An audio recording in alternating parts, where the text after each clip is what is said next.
In Gaza, winter has brought another wave of suffering. Heavy storms and cold winds have flooded makeshift tents housing thousands of displaced Palestinian families along the coast of Deir al-Balah.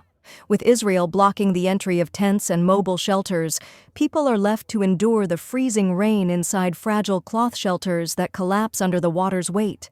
Families describe nights of fear and despair, children waking up soaked, shivering, and crying as their bedding and clothes are drenched. Elderly residents like Fatima Abdel Nabi say they have lost everything. The rain flooded their only shelter, and the cold has become unbearable. The children woke up terrified in the middle of the night, she said. We tried to keep them warm, but everything was soaked. Humanitarian groups warn that Gaza's winter could become deadly without immediate aid. With infrastructure destroyed and supplies restricted, thousands now face a new fight for survival against the cold, the floods, and despair. مرة يعني مش عارفة إيش بدي أقول لك أكثر من هيك، ما إحنا في العراء هينا، وإيش نسوي؟ أول شتوية هذه. أول شتوية وهيك صار فينا، ولسه أول الشتاء هذا. إيش بدنا نعمل؟ نضلكم هيك؟ إيش بدنا نعمل؟ والدور مكسوفة والله بيعلم في الحال.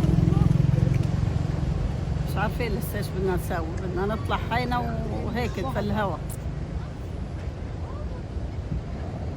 شو عملتوا لما مطرت؟ كيف صار برضه؟ ايش صارت الشتاء تنزل عروسنا، ايش بدنا نسوي يعني؟ ايش بدنا نعمل؟ الأطفال إيش صار فيهم؟ والأطفال قاموا مفزوعين من النوم والشتاء عروسهم ويجروا، ايش بدهم يعملوا؟ ايش بدينا؟ ايش بدينا؟ كله بيد الله الحمد لله. يلا يلا. ما عارف ايش بده يحكي ولا ايش يتكلم.